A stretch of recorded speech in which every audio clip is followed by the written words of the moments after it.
اب شیخ عبد القادر جیلانی رحمۃ اللہ علیہ کے خطبات کے مجموعے الفتح الربانی یعنی فتوح ربانی کے اردو ترجمے کا 49واں خطبہ پیش کیا جا رہا ہے، جس کا عنوان ہے اللہ والے احکام الہیہ کے مقابلے میں اپنی مرضی کو ختم کر دیتے ہیں۔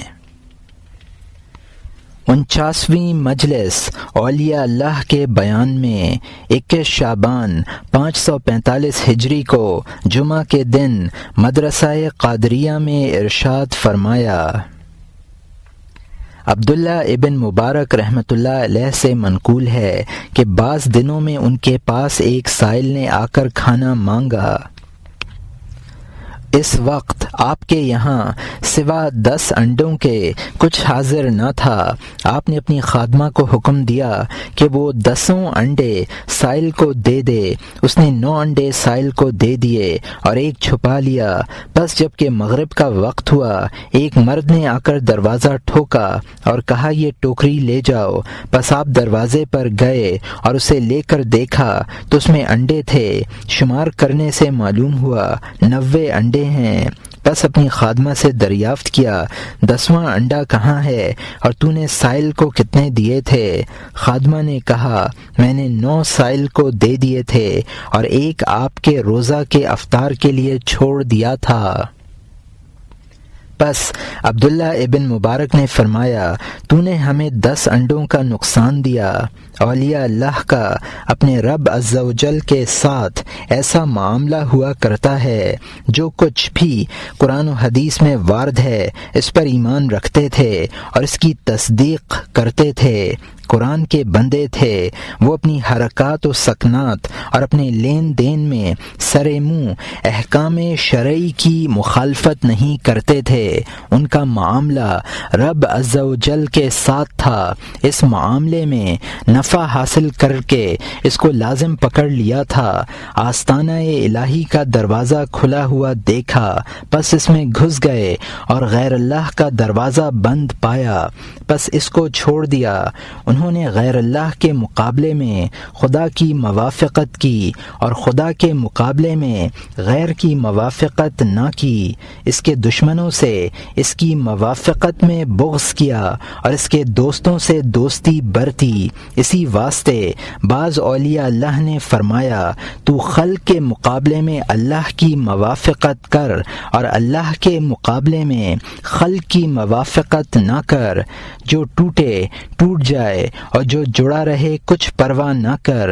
اولیاء اللہ ہمیشہ حق عز و جل کی جانب میں اپنے اور غیر کے مقابلے پر حق کی مدد فرمایا کرتے تھے۔ ان کو کسی ملامت کرنے والے کی ملامت نہیں پکڑتی تھی اور نہ وہ حدود الہی میں اور شریعت کے قائم کرنے میں کسی ایک حد کی مخالفت کرتے تھے۔ اے غلام، وہ ہوا و ہوس جس میں تو مبتلا ہے اور وہ تیرے اوپر مسلط ہے، اس کو چھوڑ اور اولیاء اللہ کا ان کے اقوال و افعال میں پیرو بن۔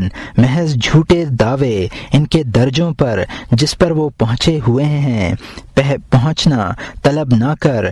جیسا کہ انہوں نے بلا پر صبر کیا ہے تو بھی صبر کیا کر تاکہ تو ان کے درجوں پر پہنچ جائے۔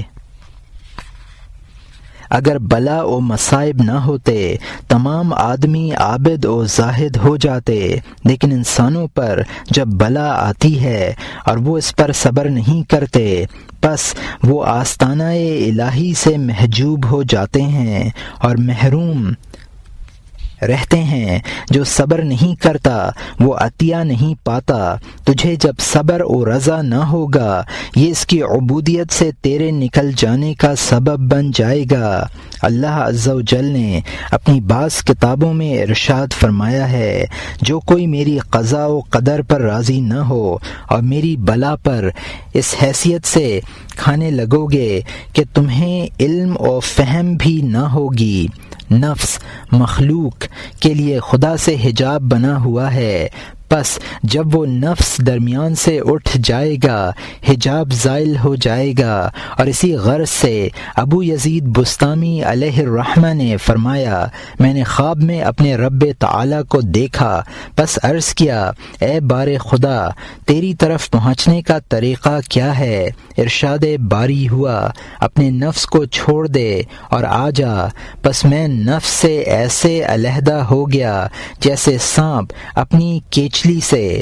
اس واقعے میں خدا تعالی نے صرف نفس سے جدا ہونے کا ہی تعین کیا اور اس کے چھوڑنے کا حکم اس لیے دیا کہ دنیا اور ما سوائے اللہ فی الجملہ نفس کے تابعداری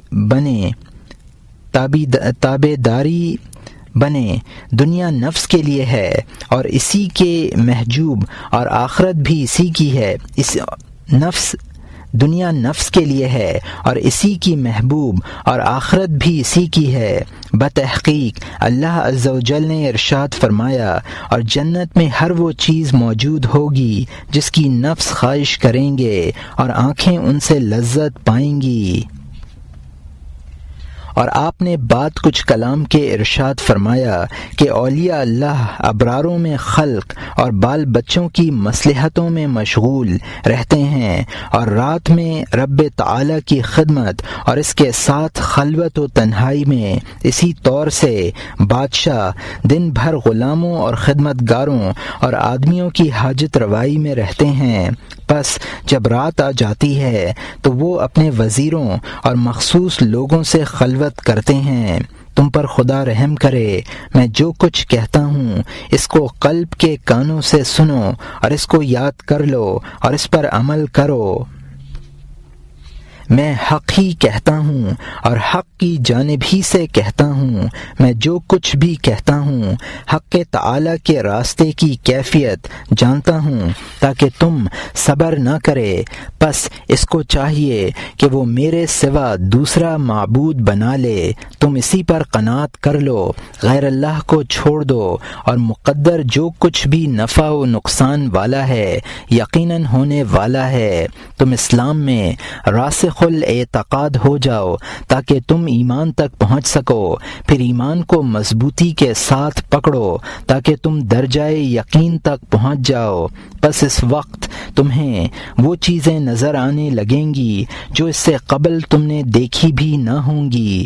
تم کو تمام اشیاء ان کی حقیقی صورتوں پر ملاحظہ کرا دے گا، خبر معائنہ بن جائے گی۔ وہ یقین قلب کو حق عز و جل کے حضور میں لے جا کر کھڑا کر دے گا اور سب چیزوں کو اسی کی طرف سے دکھائے گا۔ پھر جب قلب حق عز و جل کے دروازے پر کھڑا ہو جائے گا تو ید کرامت اس قلب کی طرف بڑھ کر اس پر کرم فرمائے گا، پس یہ خود کریم و صاحب ایثار بنا دیا جائے گا، مخلوق پر کرم کرے گا اور کسی چیز سے ان پر بخل نہ کرے گا۔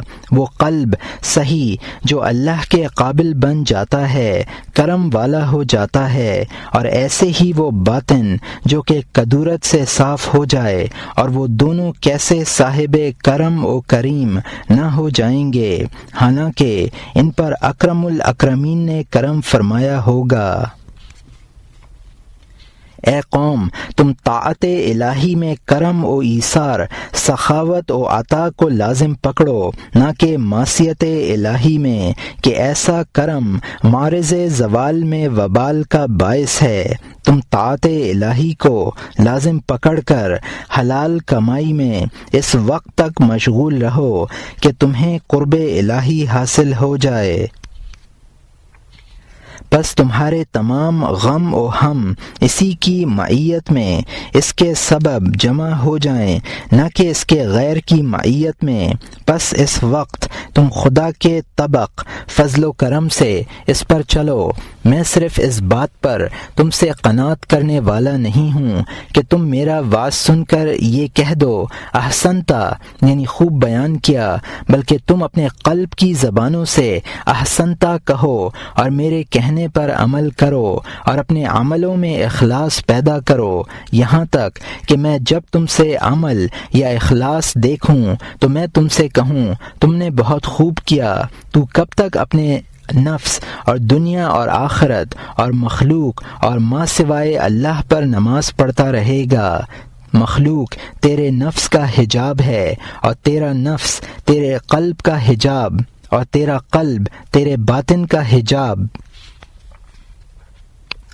جب تک تو مخلوق کا ساتھی رہے گا تو اپنے نفس کو نہ دیکھ سکے گا، پس اگر تو مخلوق کو چھوڑ دے گا تو تو اپنے نفس کو دیکھنے لگے گا، وہ تجھے تیرے رب تعالی کا اور تیرا دشمن نظر آئے گا اور تو نفس سے ہمیشہ لڑتا رہے گا یہاں تک کہ نفس پروردگار کے ساتھ قرار پکڑ لے گا اور اس کے وعدہ سے مطمئن ہو جائے گا اور اس کی وعید سے ڈرنے لگے گا، امر الہی کو بجا لائے گا اور اس کی نہیں سے باز رہے گا اور تقدیر الہی سے موافقت کرنے لگے گا، پس اس وقت تیرے قلب و باطن سے حجاب اٹھ جائیں گے اور تجھے ان کے ذریعے سے وہ چیزیں نظر آنے لگیں گی جو تو نے پہلے سے نہ دیکھی تھیں، وہ دونوں خدا کو پہچان لیں گے اور اس کو محبوب رکھیں گے اور غیر خدا کے ساتھ قرار نہ لیں گے۔ عارف باللہ کسی چیز کے ساتھ نہیں ٹھہرتا، وہ تو ہر چیز کے پیدا کرنے والے کے ہی ساتھ قرار پکڑتا ہے، نہ اسے نیند آتی ہے اور نہ اونگھا اور نہ اس کو رب تعالی سے کوئی روک سکتا ہے، اور محبوب کے لیے تو کوئی وجود ہی نہیں ہے، وہ تو تقدیر و علم الہی کے جنگل میں پھرتا رہتا ہے، علم کے دریا کی موجیں اس کو چڑھاتی گراتی رہتی ہیں، کبھی اس کو عالم بالا کی طرف اونچا کرتی ہیں اور کبھی زمین پر گرا دیتی ہیں، اور وہ غائب اور حیرت زدہ بے سمجھ گونگا بہرا رہتا ہے، نہ غیر اللہ کی سنتا ہے اور غیر اللہ پر نظر ڈالتا ہے، وہ تو حضور الہی میں مثل دودھ کے ہوتا ہے، پس جب خدا چاہتا ہے اس کو اٹھاتا ہے اور جب چاہتا موجود کر دیتا ہے۔ اولیاء اللہ ہمیشہ قرب کے سرا پردوں میں رہتے ہیں، پس جب حکم کی نوبت آتی ہے تو وہ حکم کے صحن میں موجود ہوتے ہیں، اور جب نکلنے کی نوبت آتی ہے تو وہ دروازے پر ہوتے ہیں، مخلوق کے واقعات معلوم کرتے ہیں اور مخلوق اور خالق کے درمیان واسطہ بن جاتے ہیں، یہی ان کے حالات ہیں، اور لیکن بعض حالات ان کے مخفی بھی رہتے ہیں۔ اے قوم، یہ کیا معاملہ ہے؟ تم سراپا ہوس بنے ہوئے ہو، تم بے فائدہ زمانے کو ضائع کر رہے ہو، تم حق تعالی کے ساتھ صابر بنو، تمہیں دنیا و آخرت کی خوبیاں مل جائیں گی۔ اگر تو حقیقی اسلام حاصل کرنا چاہتا ہے پس تو سر تسلیم جھکا دے، راضی برضا رہ، اور اگر تیرا ارادہ قرب الہی حاصل کرنے کا ہے پس تو اپنے آپ کو اس کے قدر و فعل کے روبرو بلا چوں و چرا کے پیش کر دے، اس طریقے سے تجھے قرب الہی حاصل ہو جائے گا۔ تجھ کو کچھ چاہنا کہ ایسا ہو نہ چاہیے، کیونکہ یہ بات ٹھیک نہیں ہے، اللہ عز و جل نے فرما دیا ہے، اور بغیر مشیت الہی کے تم نہیں چاہ سکتے، جبکہ معاملہ ایسا ہے کہ تمہارا اپنے ارادے سے چاہا پورا نہیں ہوتا تو اللہ سے اس کے فعلوں میں تم جھگڑا نہ کرو، وہ جب تمہاری آبرو اور تمہارے مال و عافیت اور اولاد کو لے لے اور تمہاری آبرو ریزی کرے، پس تو اس کی قضا و قدر اور ارادہ اور تبدیلی کے روبرو مسکراتا رہ۔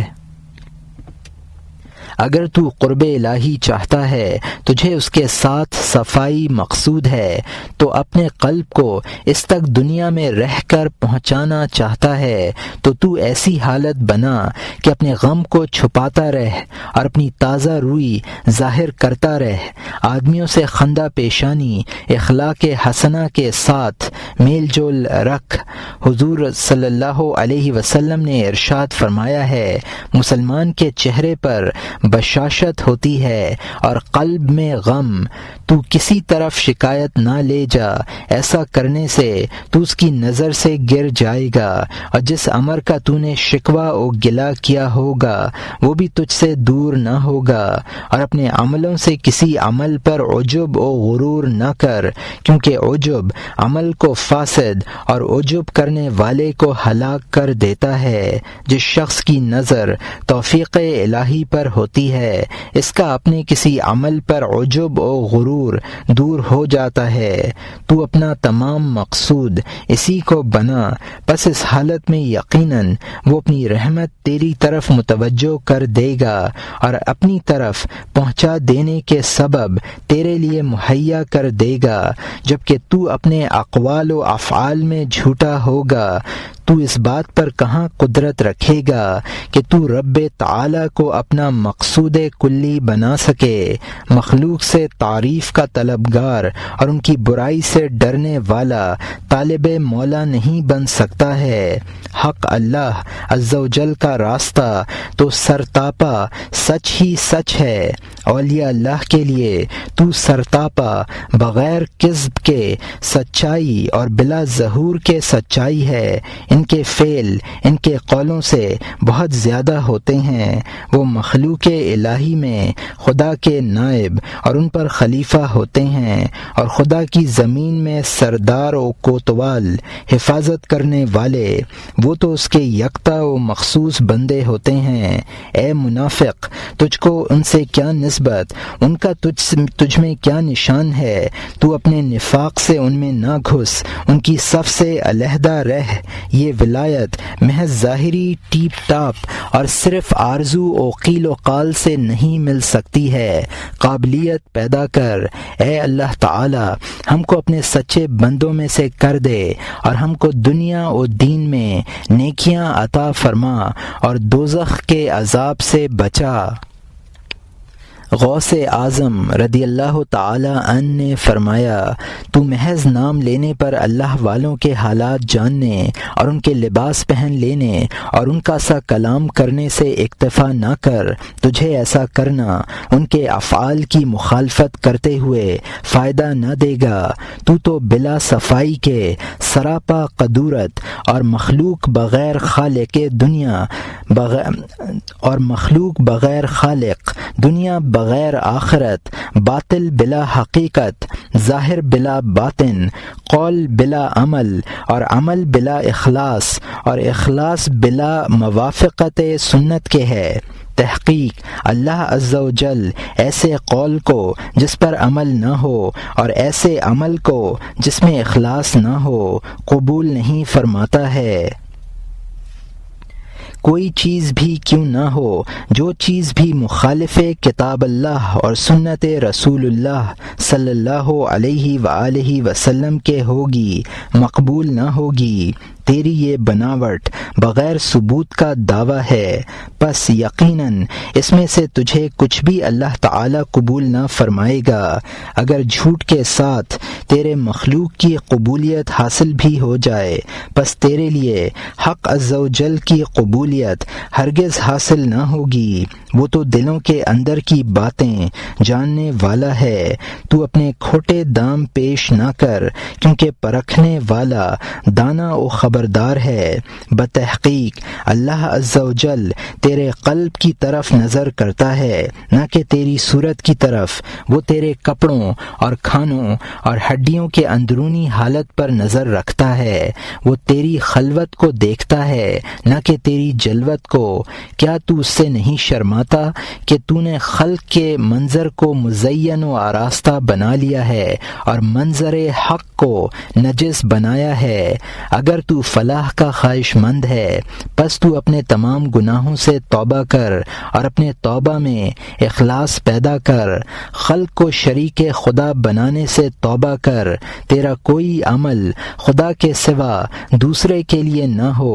میں تو تجھ کو کلیتاً سر استاپا خطا کار ہی دیکھتا ہوں، کیونکہ تو نفس و ہوا اور ہوا سے اور دنیا اور شہوتوں اور لذتوں کا ساتھی بنا ہوا ہے۔ ایک مچھر تجھے غصے میں ڈالتا ہے اور ایک لقمہ تجھے غضبناک بنا دیتا ہے۔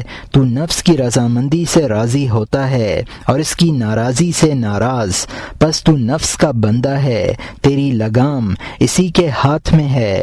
تجھے خدا کے ان مخصوص بندوں سے کیا نسبت جن کے لیے خدا کی بندگی متحقق ہوتی ہے اور وہ اس کے افعال پر راضی رہتے ہیں۔ ان پر آفتیں اترتی ہیں اور وہ مثل مضبوط پہاڑوں کے اپنی جگہ پر قائم رہتے ہیں۔ مصیبتیں ان کی طرف اور ان پر اترتی رہتی ہیں اور وہ ان پر صبر و موافقت کی نظر سے دیکھتے رہتے ہیں۔ انہوں نے جسموں کو بلاؤں کے لیے چھوڑ دیا ہے اور وہ اپنے دلوں سے حق عز و جل کی طرف پرواز کر گئے ہیں۔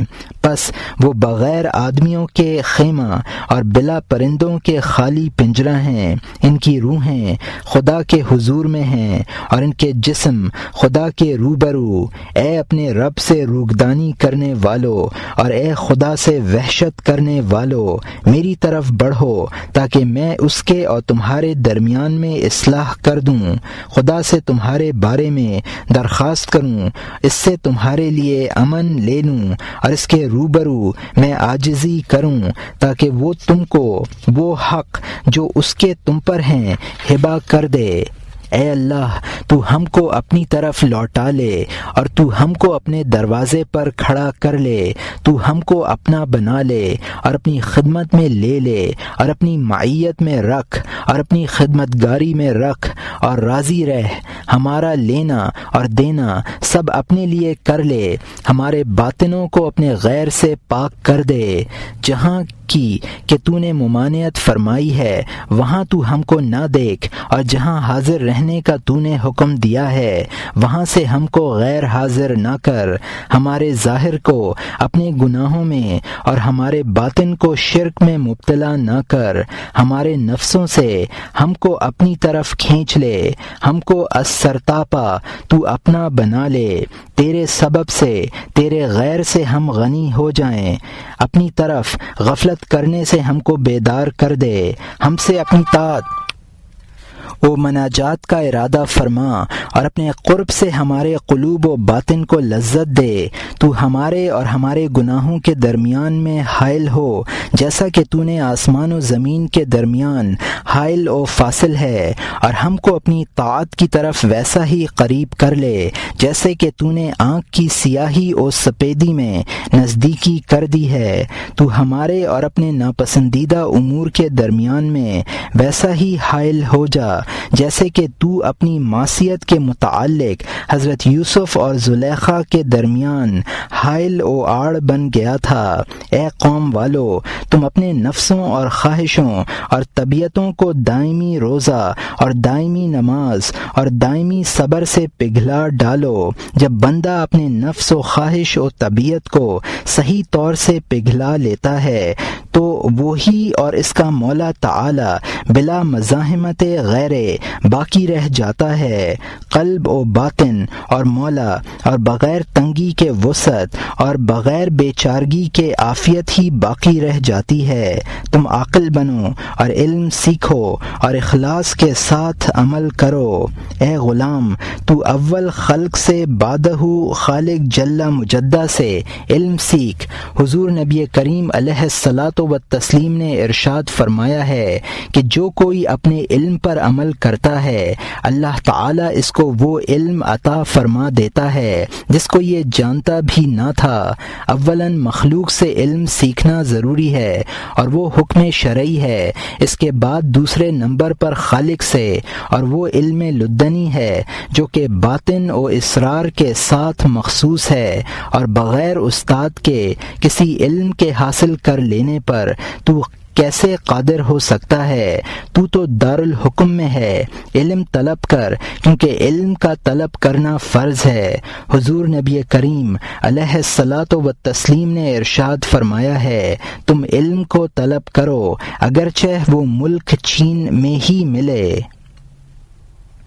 اے غلام تو ایسے شخص کی مصاحبت کر جو کہ جہاد نفس پر تیری مدد کرے، نہ اس کی جو کہ تیرے مقابل میں نفس کا مددگار بنے۔ جب تو کبھی ایسے شخص کی مصاحبت کرے گا جو کہ جاہل و منافق ہے اور پیر و نفس و طبیعت ہے اور پیروئے نفس و طبیعت ہے، تو وہ تیرے مقابل میں نفس کا مددگار ہوگا۔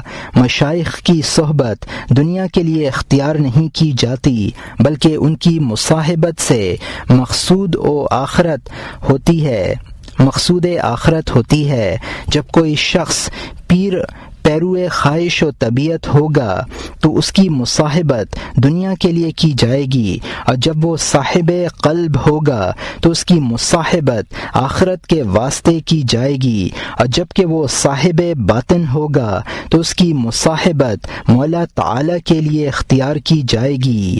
اے جھوٹے مشیخت و صدارت کے دعوے دار اور مخلص اور سچے مشائخوں کے حال میں گھسنے والے، جب تک کہ تو اپنے نفس و خواہش کی پیروی میں دنیا کو طلب کرتا رہے گا، بس تو ایک بچہ ہے، یہ محض ایک طبیعت ہے۔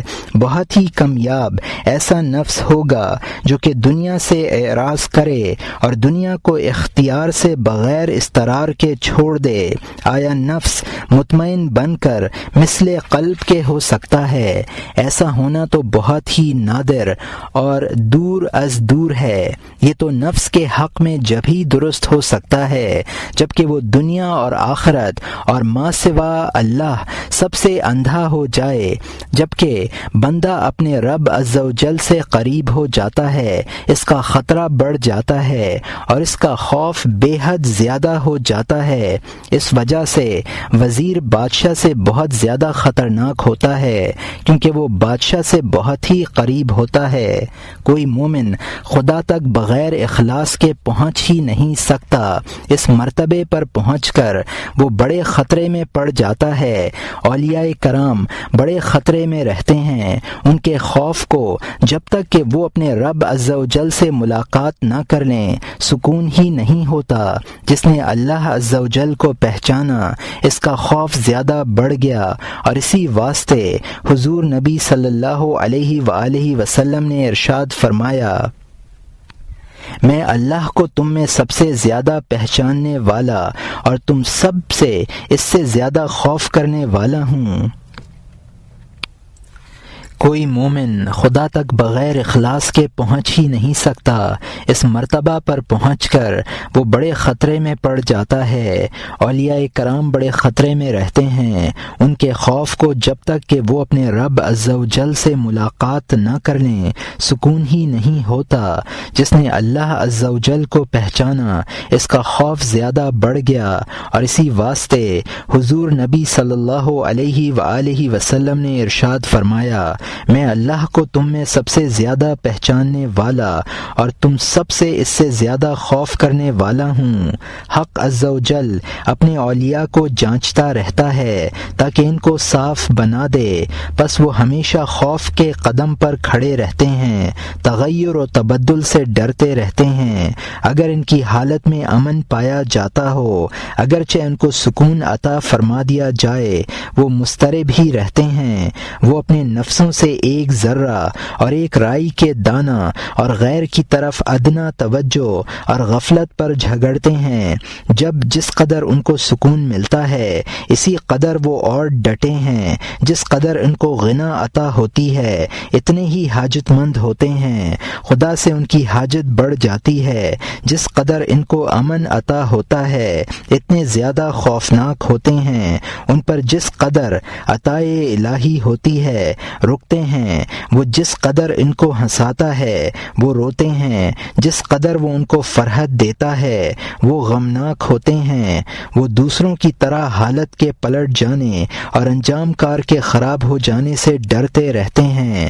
انہوں نے اس بات کو جان لیا ہے کہ رب عز و جل سے کس فعل سے سوال نہ کیا جائے، اور وہ سوال کیے جائیں گے، ان سے باس پرس ہوگی، اور تو اے غافل حق عز و جل سے گناہ وہ مخالفت کر کے لڑتا رہتا ہے، پھر نڈر رہتا ہے۔ ان قریب تیرا امن خوف سے، اور تیری وسعت تنگی سے، اور تیری عافیت بیماری سے، اور تیری عزت ذلت سے، اور تیری بلندی پستی سے، اور تیری امیری محتاجی سے بدل جائے گی۔ تو بتحقیق اس بات کو جان لے کہ قیامت کے دن تجھے امن و امان عذاب الہی سے بمقدار تیرے خوف دنیاوی کے ہوگا۔ جتنا تو یہاں ڈرا ہے اتنا وہاں نڈر ہوگا، اور تیرا خوف آخرت میں بمقدار تیرے امن دنیاوی کے ہوگا۔ لیکن تم تو دنیا کے دریا میں غوطہ زن اور غفلت کے کنویں کی تہ میں ساکن ہو، اسی وجہ سے تمہارا عیش چوپایوں کا سا عیش بنا ہوا ہے۔ تم تو کھانے پینے اور نکاح اور سونے کے سوا کسی بات کو سمجھتے ہی نہیں۔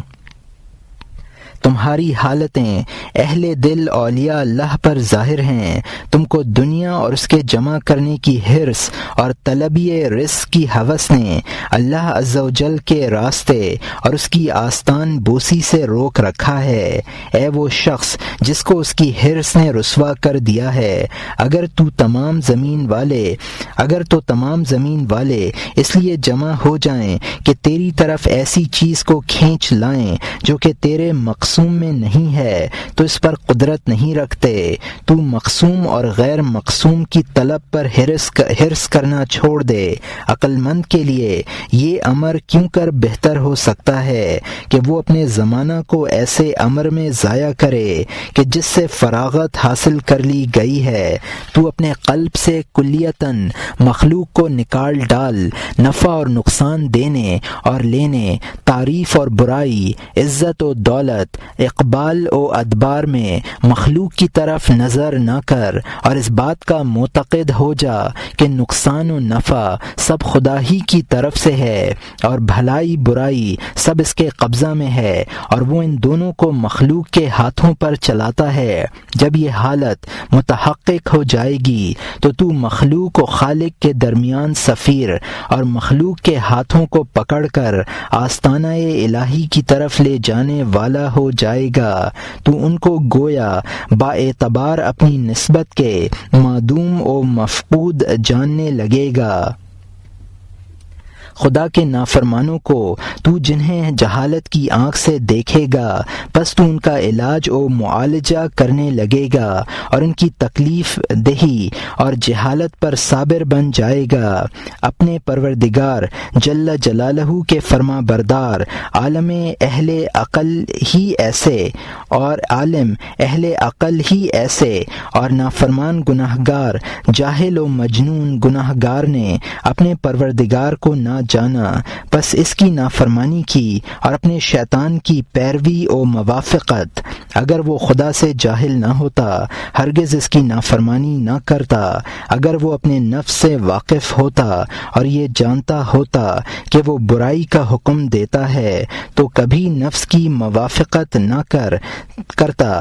میں تجھے کس قدر شیطان اور اس کے مددگاروں سے ڈراتا رہتا ہوں، لیکن تو اس کے مصاحب بنے ہوئے ہے اور اس کی بات کو قبول کرتا رہتا ہے۔ شیطان کے مددگار نفس اور دنیا اور خواہشات اور طبیعت اور برے ہم نشین ہیں۔ تو ان سب سے پرہیز کر، کیونکہ یہ سب تیرے دشمن ہیں، اور تیرا محب خدا کے سوا کوئی بھی نہیں ہے، کیونکہ وہ تجھ کو صرف تیرے نفع کے لیے ہی چاہتا ہے اور دوسرے تجھے اپنے لیے چاہتے ہیں۔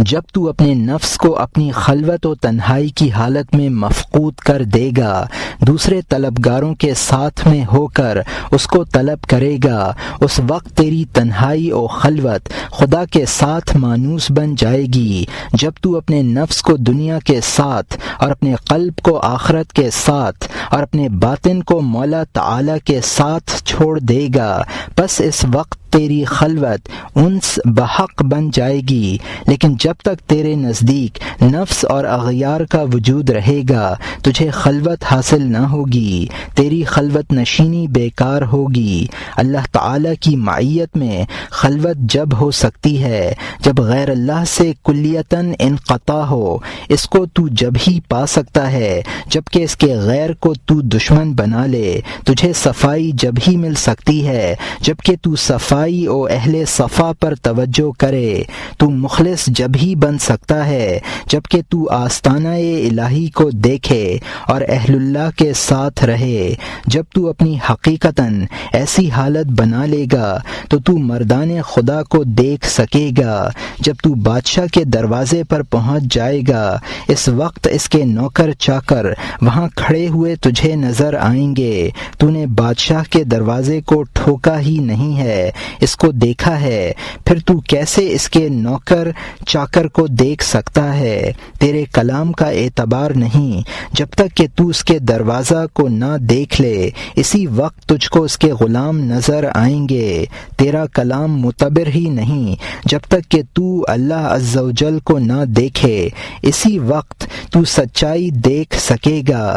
وہیں تجھے معلوم ہو سکے گا کہ سچائی تجھے اٹھائے گی اور آگے بڑھائے گی اور تجھے بیدار بنا دے گی، اور جھوٹ تجھ کو واپس کر دے گا اور تجھے غافل بنا دے گا۔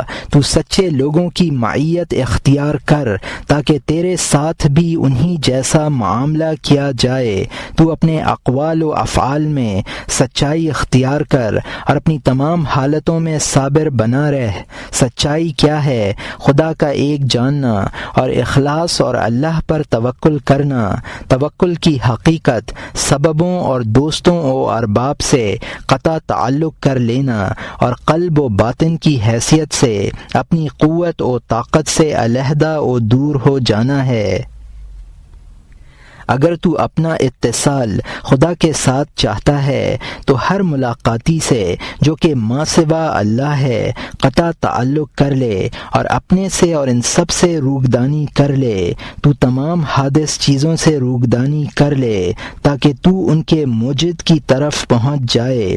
جب تک کہ تو اپنے اور ان کے ساتھ رہے گا فوز و فلاح نہ پا سکے گا۔ قرب الہی ازدحام و اجتماع کو برداشت نہیں کر سکتا، وہ تو یگانگت کو چاہتا ہے۔ تم میں سے لاکھوں کروڑوں میں سے آخر دم تک ایک آدھ آدمی ہی ہوگا جو کہ میری بات کو سمجھے گا اور اس پر عمل کرے گا، اور باقی تم لوگ تو عمارت میں محض برکت لینے کے لیے حاضری دیتے ہو۔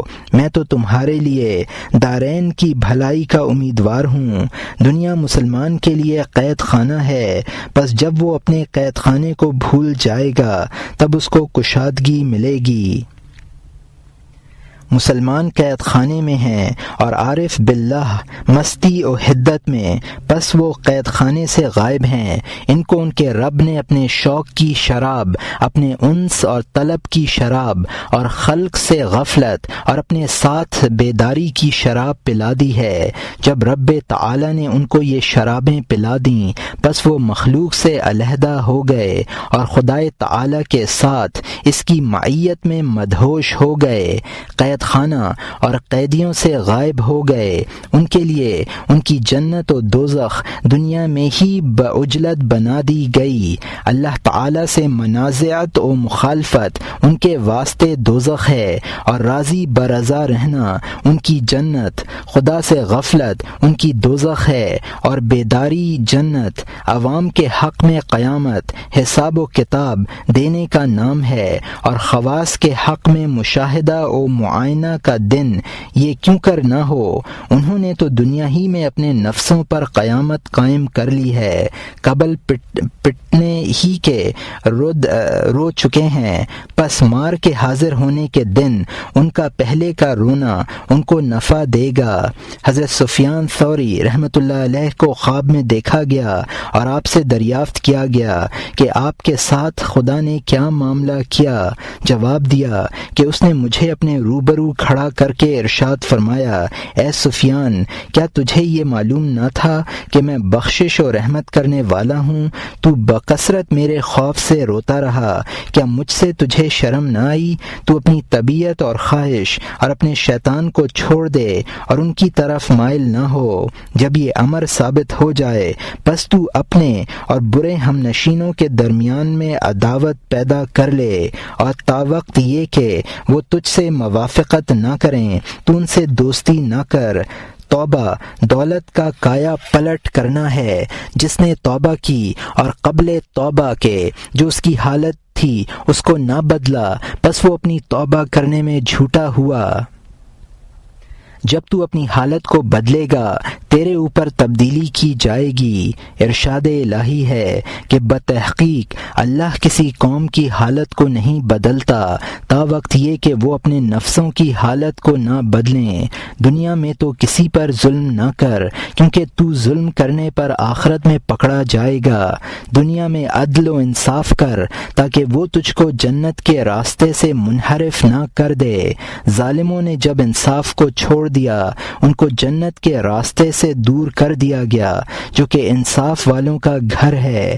ہر چیز کو تو اس کی جگہ پر چھوڑ دے تاکہ تجھے اللہ کے نزدیک مرتبہ مل جائے۔ یہ آخر زمانہ ہے۔ بتحقیق میں تم کو دیکھ رہا ہوں کہ تم نے اپنے آپ کو بدل ڈالا ہے، پس میں تمہارے اوپر خدا کی طرف سے تغیر و تبدل سے ڈر رہا ہوں۔ اشیاء میں تغیر و تبدل ضروری ہے لیکن بعض حال مخفی رکھے جاتے ہیں۔ اے مخلوق الہی میں فی الجملہ میں تمہاری بہتری اور نفع کا خواہاں ہوں۔ میں دوزخ کے دروازوں کے بند ہو جانے اور اس کے بالکلیتاً معدوم ہو جانے اور اس بات کا کہ کوئی بھی مخلوق الہی سے اس میں نہ جائے اور جنت کے کھولنے اور اس بات کا کہ اس میں جانے سے مخلوق میں سے کوئی بھی نہ روکا جائے متمنی ہوں۔ اور میری یہ تمنا محض اس وجہ سے ہے کہ میں اللہ تعالیٰ کی اس رحمت و شفقت پر مطلع ہو چکا ہوں جو کہ اس کو اپنی مخلوق پر ہے۔ میرا وعظ کے لیے بیٹھنا محض تمہارے قلبوں کی مصلحتوں اور تہذیب کے لیے ہے، نہ کہ وعظ و تقریر میں الٹ پھیر کرنے کے لیے۔ تم میری سخت کلامی سے نہ بھاگو۔ میری تربیت و پرورش ایسے ہی لوگوں نے فرمائی ہے جو کہ دین الہی کے بارے میں سخت تر تھے۔ میرا وعظ بھی سخت ہے اور میرا کھانا بھی کھرا معمولی، پس جو کوئی مجھ سے اور مجھ جیسوں سے بھاگے گا فلاح نہ پائے گا۔ جب تو دینی معاملہ میں بے ادبی برتے گا میں تجھے چھوڑنے والا ہوں اور نہ تجھ سے یہ کہوں گا کہ تو ایسا کیے جا، اور مجھے اس کی پرواہ نہیں کہ تو میرے پاس آئے یا نہ آئے۔ میں قوت کا طالب صرف خدا سے ہوں نہ کہ تم سے۔ میں تمہاری گنتی و شمار سے اور تمہارے حساب سے علیحدہ ہوں۔ جس حال میں کہ میں ہوں وہ زبان سے بیان نہیں کیا جا سکتا، پس وہ دل سے بیان ہو سکتا ہے۔ میرا دھیان یمین و شمال اور پیچھے کو نہیں ہوتا ہے بلکہ صرف آگے ہوتا ہے۔ میں بغیر پشت کا سینہ ہوں، انبیاء و مرسلین اور سلف صالحین کا پیرو۔ میں کبھی ان کے آستانہ الہی کی دوڑ میں ان کے پاس سے علیحدہ نہیں ہوتا ہوں۔ تم اپنے گناہوں اور بے ادبی سے توبہ کرو۔ یہ توبہ تمہارے دلوں کی زمین میں میرا بیج بونا ہے۔ یہ ایک عمارت ہے جس کی میں تمہارے لیے بنیاد ڈالتا ہوں۔ شیطان کی عمارت کو ڈھا رہا ہوں اور رحمان کی عمارت بنا رہا ہوں، اور تم کو تمہارے مولا اور رب عز و جل سے ملا رہا ہوں۔ بتحقیق میں مغز کے ساتھ قائم ہوں نہ کہ چھلکے کے ساتھ۔ بظاہر تو ایک چھلکا ہے، میں اس کی پرورش میں مشقت اٹھانا نہیں چاہتا۔ میں تو تمہارے مغز کی پرورش کرتا ہوں اور تمہارے چھلکوں سے دور رہتا ہوں۔ اور میں تمہاری پرورش اس وقت تک کروں گا تمہارے سبب سے تمہارے نبی صلی اللہ علیہ وسلم کی آنکھیں ٹھنڈی کروں۔ اے غلاموں، میری مصاحبت دنیا کے لیے نہ کرو بلکہ محض آخرت کے لیے کرو۔ جب تمہاری مصاحبت مجھ سے آخرت کے لیے صحیح ہو جائے گی تو طبعاً و ضمناً دنیا بھی تمہارے پاس آ جائے گی، بس تم اس کو زہد کے قدم پر یعنی بے رغبتی کے ساتھ بقدر ضرورت لوگے، اور میں تمہارے لیے اس کا ضامن ہوں۔ اس پر تم سے حساب کتاب نہ کیا جائے گا۔ تم آخرت کو دنیا پر، باطن کو ظاہر پر، حق کو باطل پر، باقی کو فانی پر مقدم کرو۔ اولاً چھوڑو پھر لو، طبیعت اور خواہش اور نفس کے ہاتھوں سے لینا چھوڑ دو اور قلب و باطن کے ہاتھ سے لو۔ تم خلق کے ہاتھوں سے لینا چھوڑو اور خالق کے ہاتھ سے لینا اختیار کرو۔ تم رسول اللہ علیہ وآلہ وسلم کی اطاعت کرو اور وہ جو کچھ بھی امر و نہی فرمائیں ان کو قبول کرو۔ اللہ عز و جل کا ارشاد ہے، اور جو کچھ رسول اللہ صلی اللہ علیہ وآلہ وسلم دیں بس تم اس کو لو، اور وہ جس چیز سے تمہیں منع کریں بس تم اس سے باز رہو۔